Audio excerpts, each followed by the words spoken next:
Once upon a time, in the kingdom of Dravona, there ruled a cruel and merciless king named Zoltar. He was feared by his people, for he imposed heavy taxes, punished the innocent, and cared for no one but himself. His heart was as cold as the deepest ocean. In the same kingdom, by the shores of a vast sea, lived a humble fisherman named Elias. He was kind, patient, and always believed in goodness, even when others did not. Every morning, he went fishing, not just to earn a living but also to share his catch with the poor. The fisherman's gift one day, Elias cast his net and pulled out a magnificent golden fish. Its scales shimmered like the sun, and its eyes sparkled with wisdom. As he was about to put it in his basket, the fish spoke. "O kind fisherman," it pleaded, "I am no ordinary fish. If you let me go, I will grant you one wish." Elias smiled. "I do not wish for riches or power. But if you can, make our king kind, so he may bring happiness to his people." The fish swirled in the water and replied, "I cannot change a man's heart, but I can bring him to a moment where kindness is his only choice." Saying this, the fish vanished into the sea. The king's fall that evening, a fierce storm raged through the kingdom.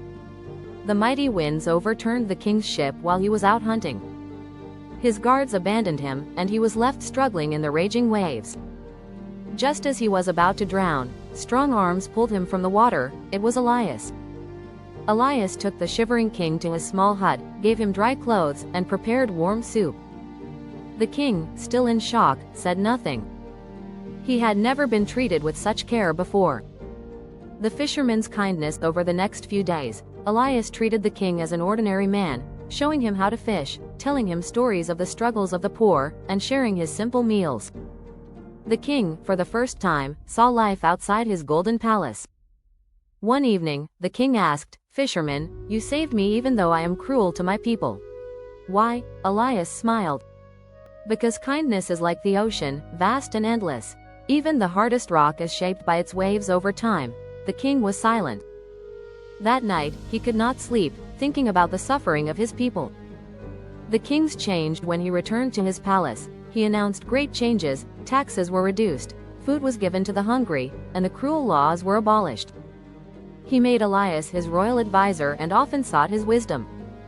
Thus, the cruel king was no more. He became a ruler loved by his people, all because of a simple fisherman's kindness. And as for Elias, he continued to fish, not just for food but for hearts lost in the storm of cruelty, hoping to bring them back to kindness. Moral of the story: true kindness can soften even the hardest hearts, just as water smooths the roughest stone.